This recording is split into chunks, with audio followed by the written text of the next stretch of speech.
Okay, let's dive into this. Welcome.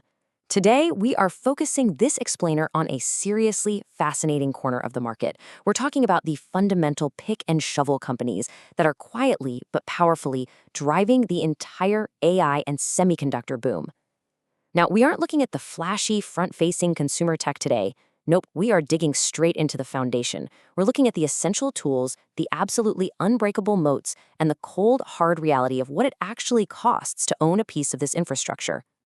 To really set the stage here, we have to look at this classic quote from Andre Castellani. He said, "In a gold rush, don't invest in the gold miners, invest in the shovels." When we talk about the massive semiconductor boom happening right now, everyone's mind immediately goes to the gold miners, those high-profile chip manufacturers like NVIDIA or TSMC. But today, we are deliberately ignoring them. Instead, we are focusing entirely on the highly specialized software and IP providers that actually make the existence of those advanced chips possible. These guys are the true shovel providers of the digital age. Section 1. Investing in tech shovels. And this brilliantly illustrates exactly what we're talking about. The semiconductor industry isn't just seeing some temporary spike. It is in the middle of a massive structural boom, and it's fueled by an unprecedented combination of technology drivers, most notably the explosive build-out of AI data centers. Now, to understand how to invest in this space, we really have to understand the tools required to build it. The foundation of modern chip design relies heavily on two specific things: electronic design automation, or EDA, and semiconductor intellectual property, known as IP. These represent the hidden architecture behind the entire AI boom. Without these software platforms and pre-designed architectural blocks, building today's advanced microchips would be, well, completely impossible. They are the mandatory tools, the ultimate shovels of this tech gold rush. Moving on to Section 2, the unbreakable duopoly moat. Let's look closely at the electronic design automation space. It is dominated by a massive, almost insurmountable moat created by just two companies, Cadence and Synopsys. 100%. Just let that sink in for a second. In the software world, churn is just a normal part of doing business. But this staggering number represents the customer retention rate of the Cadence and Synopsys duopoly. Yes, they literally never lose a client. If a customer actually stops using their service, it's not because they decided to switch to a competitor. It's almost always because they went completely out of business. That implies customer lifetimes that can easily span 20 years or more. When you look at the underlying metrics of this duopoly, it outlines what might honestly just be the perfect software moat. Alongside that wild 100% retention rate, they command a 74% market share, with 85% of their revenue being purely recurring. Plus, the EDA business is projected to grow 12 to 15% annually over the next decade. So why is this moat so incredibly deep? It's because chip design is ridiculously costly and complex. We're talking thousands of hours and countless tools. A single bad chip design could completely bankrupt a younger firm or severely cripple a mature one. Because failure is just not an option, these EDA tools become inextricably married into their clients' workflows. There's simply no option for divorce here. Section 3. Rambus and the memory supercycle. So, shifting our focus from EDA software over to semiconductor IP, we find Rambus. This is a major player, uniquely positioned to benefit from a highly anticipated structural shift in the market. Their core mission is all about making data faster and safer. Right now, market expectations are incredibly high for a massive memory market supercycle, which is expected to hit in 2026. You see, as AI models get more and more complex, they require vastly more memory, and that positions Rambus to potentially generate a massive amount of cash in the very near future. Okay, to really understand Rambus, we need to clarify some terminology quickly. A patent is basically just a governmental decree that gives an inventor the legal right to defend against unsanctioned use in a court of law. IP, or intellectual property, is much, much broader. It includes unpatented trade secrets, complex business processes, and highly intricate engineering designs.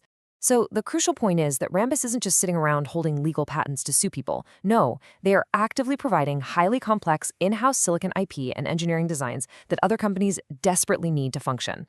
Take DDR5 memory chips, for example. Rambus provides the absolute critical architecture for these components. These advanced memory interfaces are essential.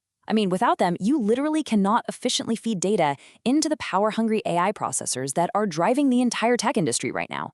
They are quite literally the essential plumbing of the AI data center. Section 4. Evolving beyond just patents.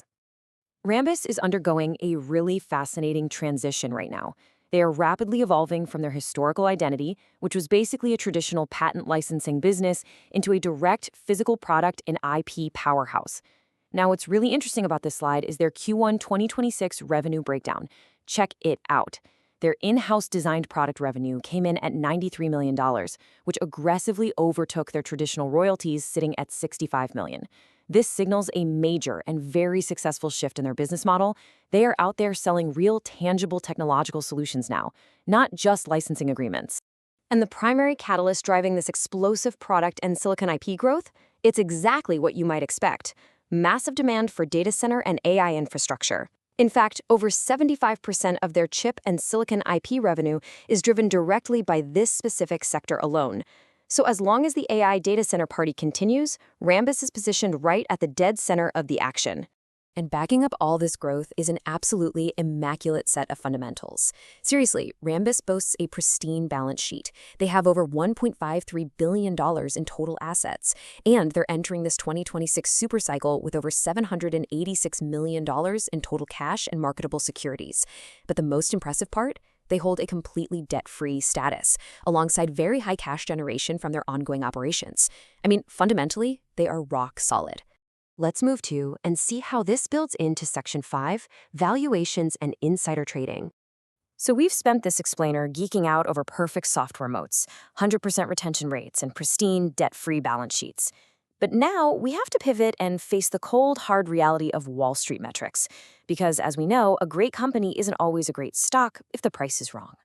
To own Rambus right now, investors have to pay an incredibly steep premium.